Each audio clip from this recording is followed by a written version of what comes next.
திமுக அரசு கபட நாடக அரசு சொல்லி திரு விஜய் விமர்சனம் பண்றாரு. முதலமைச்சர் அங்கிருங்கிற விமர்சனம் பண்றாரு. இல்ல, இதுக்கு நேற்றே எங்களுடைய கழகத்தினுடைய முதன்மை செயலாளர்கள் சொல்லிட்டாங்க. ஒரு இயக்கத்துடைய தலைவர் ஏறத்தாலும் ஒரு 50 ஆண்டு காலம் பொது வாழ்க்கைக்கு உங்களுக்கே தெரியும். அவர் எப்படியெல்லாம் அடிபட்டு இன்னைக்கு இந்த இடத்துல வந்து நிற்கிறாரு தெரியும். ஸோ அப்படி வரும்பொழுது அப்படிப்பட்டவர் இந்த மாதிரி பேசுறது அவருக்கே அது உகந்ததா? ஏன்னா புதுசாக எங்கேருந்து வரல. தமிழ் கலைஞரோட அந்த குடும்பம் பழகிய குடும்பம் தான், தமிழ்நாட்டுடைய முதலமைச்சரோடு பழகிய குடும்பம் தான், மாண்பு துணை முதலமைச்சரோட நண்பராக பழகிய குடும்பம் தான். ஆனால் இன்றைக்கு நாமும் ஒரு கட்சி ஆரம்பித்து விட்டோமே என்பதற்காக இது போன்று வசைப்பாடுவது என்பது அது ஏற்கத்தக்கதா என்பதை அவரும் அவருடைய தொண்டர்களும் அது உணர்ந்து கொள்ள வேண்டும்.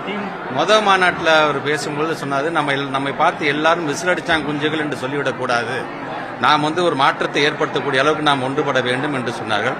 என்னை பொறுத்த வரைக்கும் 2வது மாநாட்டில் அவர் பேசும்பொழுது அவருடைய தொண்டர்கள்லாம் மெச்சூர்ட் ஆயிட்டாங்க. ஆனால் இவர் விசிலடிச்சாங்க குஞ்சுகள் போன்று பேசிவிட்டாரோ அப்படிங்கிற ஒரு எண்ணத்தை தான் எனக்கு